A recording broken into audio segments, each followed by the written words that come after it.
នៅប្រទេសកាណាដាគេអាចរកទឹកស៊ីរ៉ូបានពីដើមឈើអ្វីដែលអ្នកគ្រប់គ្នាបានឃើញនេះគឺជាការចោះយកទឹកជ័រពីដើម maple ដើម្បីយកមកធ្វើជាទឹកស៊ីរ៉ូដើម maple ឬ maple syrup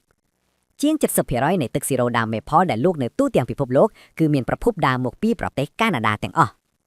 គេរងចាំដល់ចន្លោះចុងរដូវរងាដល់ដើមរដូវផ្ការីកព្រោះក្នុងអំឡុងពេលនេះដើម maple នឹងបំផ្លាញម្សៅដែលវាសន្សំទុកក្នុងឫសនិងដើមឲ្យទៅជាស្ករដែលរលាយនៅក្នុងទឹកជ័ររបស់វាគេចោះប្រហោងតុយៗនៅលើដើមឈើរួចតភ្ជាប់ជាមួយបំពង់ជ័រដើម្បីត្រងយកទឹកជ័រដែលហូរចេញមកទឹកជ័រដែលប្រមូលបានត្រូវយកទៅចម្រោះសម្អាតរួចយកទៅរំងាស់ឬស្ងោរដើម្បីឲ្យជាតិទឹកភាយចេញលទ្ធផលដែលទទួលបានគឺទឹកស៊ីរ៉ូពណ៌ត្នោតដែលមានក្លិនក្រអូបឈ្ងុយនិងរសជាតិផ្អែមពិសេសប្រចាំខ្លួនគេនិយមយកវាទៅស្រោចញ៉ាំជាមួយនំ pancake នៅពេលព្រឹកព្រោះវាផ្ដល់ថាមពលបានយ៉ាងរហ័ស